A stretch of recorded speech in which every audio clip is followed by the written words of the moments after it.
Price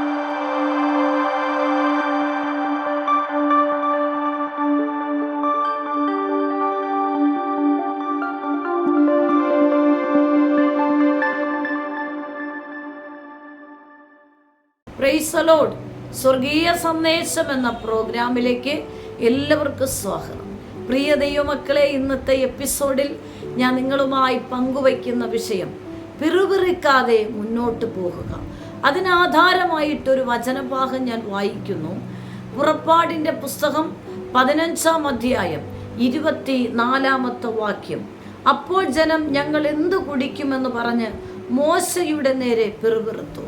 അത് ഇന്ന് നമ്മൾ ചിന്തിക്കുന്നത്, ദൈവത്തിൻ്റെ പരിശുദ്ധാത്മാവ് ഇന്ന് നമ്മോട് സംസാരിക്കുന്നത്, വാഗ്ദത്തമുള്ള ഒരുവന് പ്രതികൂലങ്ങൾ മുന്നിലുണ്ടാകും. പ്രതീക്ഷിക്കാത്ത സമയത്തുള്ള പ്രതികൂലങ്ങൾ വാഗ്ദത്തമുള്ള ദൈവജനത്തിനുണ്ടാകും. പക്ഷേ അവിടെയൊന്നും പിറുപിറുക്കാതെ സ്തോത്രത്തോടെ കർത്താവിൻ്റെ തിരുമുഖം നോക്കി മുന്നോട്ട് പോകുവാനാണ് ദൈവത്തിൻ്റെ പരിശുദ്ധാത്മാവ് നമ്മെ പ്രബോധിപ്പിക്കുന്നത്. അതേ പ്രിയ ദൈവമക്കളെ, ജീവിതത്തിൽ പ്രതിസന്ധിയില്ലാത്ത, പ്രതികൂലങ്ങളില്ലാത്ത, കഷ്ടങ്ങളില്ലാത്ത ജീവിതമില്ല. പക്ഷേ അവിടെയൊക്കെ ജയിക്കാൻ തക്കവണ്ണം കൃപ തരുന്നത് ദൈവത്തിൻ്റെ പരിശുദ്ധാത്മാവാണ്. ജീവിതത്തിൽ ഏതു മേഖലയിൽ കൂടെ വാഗ്ദത്തങ്ങളിൽ എത്തുന്നതുവരെ, ഏതൊക്കെ പരീക്ഷകളിലൂടെ സ്വർഗത്തിലെ ദൈവം നമ്മെ കടത്തിവിട്ടാലും ആ മേഖലയിൽ ചോദ്യം ചോദിക്കാതെ, ആ മേഖലയിൽ പിറുപിറുക്കാതെ വിശ്വാസ ജീവിതത്തെ മുറുകെ പിടിച്ച് മുന്നോട്ട് പോകുന്ന ഒരു ദൈവഭക്തന് മാത്രമേ വാഗ്ദത്തങ്ങളിൽ എത്തുവാൻ കഴിയത്തുള്ളൂ. ഇസ്രായേൽ ജനങ്ങളെക്കുറിച്ച് നമുക്കറിയാം. മോശ ഇസ്രായേൽ ജനങ്ങളെ മിസ്രൈമിൻ്റെ അടിമത്വത്തിൽ നിന്നും വിടുവിച്ചു കൊണ്ടുവരികയാണ്. ആ മുന്നോട്ട് കൊണ്ടുവരുമ്പോൾ ചെങ്കടൽ മുറിച്ച് മറുകര എത്തിക്കുന്നുണ്ട്. ഫറവോന് സൈന്യത്തിൽ നിന്നും, ശത്രുവിൻ്റെ കയ്യിൽ നിന്നും ഈ ദൈവജനത്തെ രക്ഷിച്ച് മോശയുടെ നേതൃത്വ പ്രകാരം ദൈവശബ്ദം കേട്ട മോശ ജനത്തെ കൊണ്ടുവരുന്നു. അവർക്ക് വിശക്കുമ്പോൾ ദൈവം മോശയിലൂടെ സംസാരിക്കുന്നു. അവർക്ക് മന്നയും കാടപ്പക്ഷിയും പൊഴിച്ചു കൊടുക്കുന്നു. വെള്ളമില്ലാതെ ജനം പിറുപിറുക്കുമ്പോൾ, മോശയോട് പിറുപിറുക്കുമ്പോൾ മോശ ദൈവത്തോട് പറയുന്നു, ദൈവം വെള്ളം തുറന്നു കൊടുക്കുകയാണ്. ഇങ്ങനെ അത്ഭുതങ്ങൾ കണ്ട് ഇസ്രായേൽ ജനങ്ങൾ മുന്നോട്ട് വന്നിട്ടും അവർ വലിയ അത്ഭുതങ്ങൾ കണ്ടിട്ടാണ് മുന്നോട്ട് വരുന്നത്. പക്ഷേ ചെറിയൊരു ബുദ്ധിമുട്ട് വരുമ്പോൾ അവർ വീണ്ടും ദൈവത്തോട് പിറുപിറുക്കുകയാണ്, മോശയോട് പിറുപിറുക്കുകയാണ്.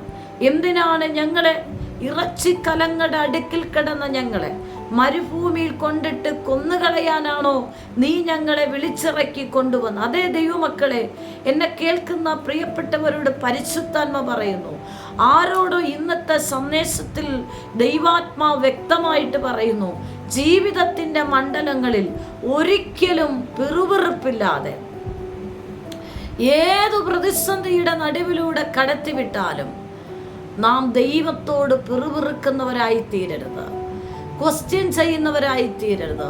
അതിനേക്കാൾ ജയിക്കാൻ തക്കവണ്ണം ദൈവാത്മാവ് നമുക്ക് കൃപ തരും. ഏതോ മേഖലയിലൂടെ കടന്നു പോകുന്നവരോട് പരിശുദ്ധാത്മ പറയുന്നു, കർത്താവേ, മുന്നിൽ പ്രതിസന്ധിയാണ്, ഇനി എങ്ങനെ മുന്നോട്ട് പോകും? ദൈവത്തിൻ്റെ പരിശുദ്ധാത്മ പറയുന്നു, നിന്റെ ഞെരുക്കം, നിന്റെ കഷ്ടം, നിന്റെ ഒറ്റപ്പെടൽ, പ്രതികൂലങ്ങൾ, പ്രതീക്ഷിക്കാത്ത സമയത്ത് വാതിൽ തുറക്കാതിരിക്കുന്നത്, ഇതൊന്നും കർത്താവ് നിന്നെ കാണാതിരിക്കുന്നത് കൊണ്ടല്ല.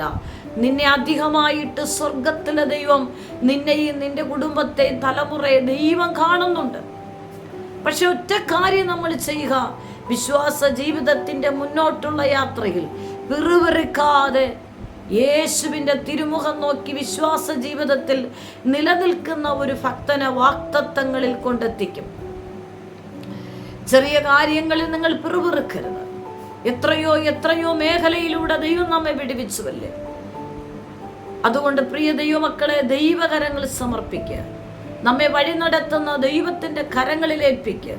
തിരുവചനത്തിൽ വാഗ്ദത്തങ്ങളിൽ കൊണ്ടെത്തിക്കുവാൻ തക്കവണ്ണം ആ വാഗ്ദത്തങ്ങളിൽ എത്തുന്നവരെയും ജീവിതത്തിൻ്റെ മണ്ഡലങ്ങളിൽ ഉണ്ടായ പ്രതിസന്ധിയിൽ ദൈവത്തോട് ചോദ്യം ചോദിക്കാതെ, പിറുപിറുക്കാതെ മുന്നോട്ട് പോയ ഒരു ഭക്തനെ നമുക്ക് കാണുവാൻ കഴിയും.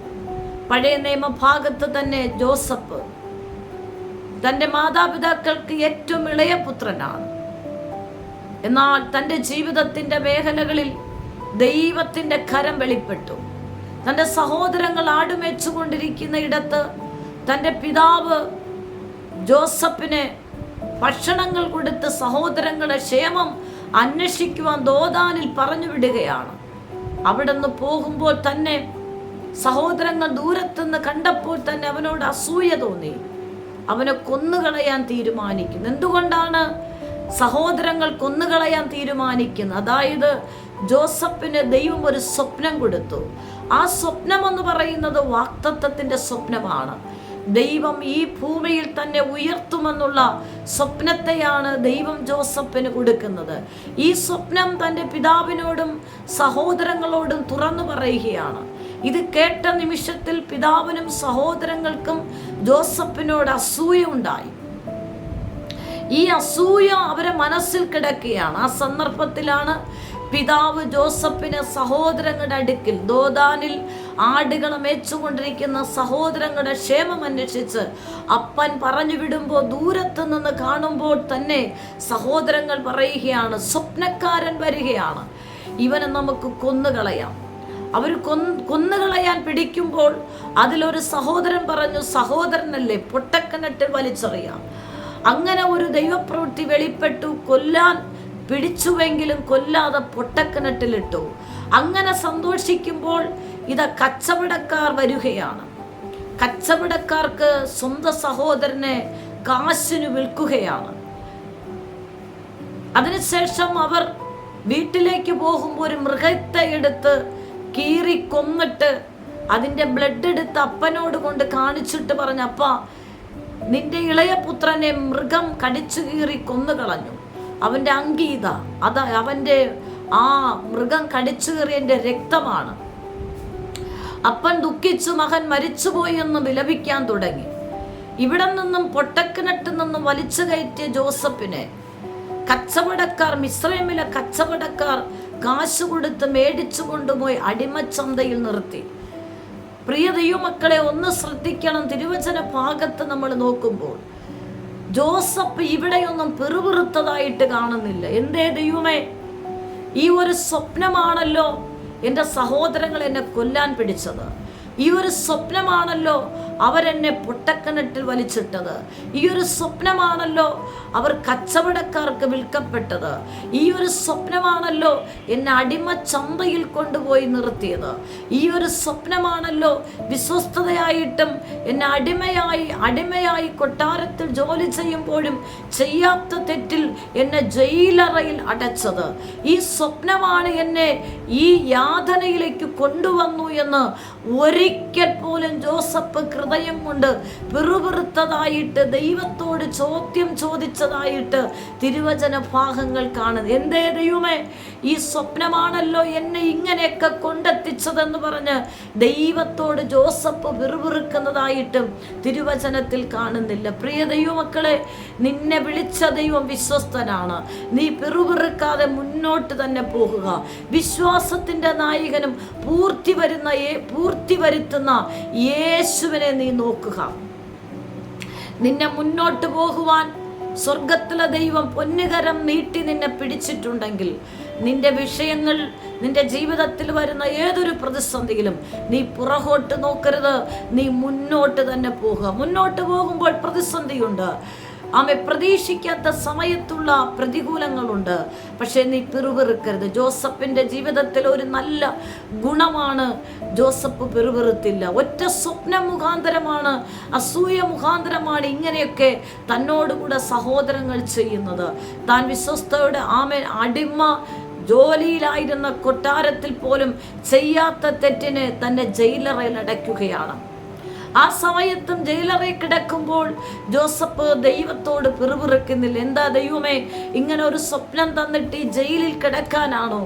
ആരോടോ പരിശുദ്ധാത്മ പറയുന്നു, പ്രതീക്ഷിക്കാത്ത സമയത്ത് നിങ്ങളെ ബന്ധിക്കുന്ന, നിങ്ങളെ ഭാരപ്പെടുത്തുന്ന പല വാതിലുകളും തുറക്കുമെന്ന് ചിന്തിച്ചത് അടഞ്ഞു പോകുന്നത് നിങ്ങളുടെ മുന്നിൽ അടഞ്ഞു പോകുന്നുവെങ്കിൽ ഭാരപ്പെടേണ്ട എന്ന് ദൈവത്തിൻ്റെ പരിശുദ്ധാത്മാവ് ആരോടോ സംസാരിക്കുന്നു.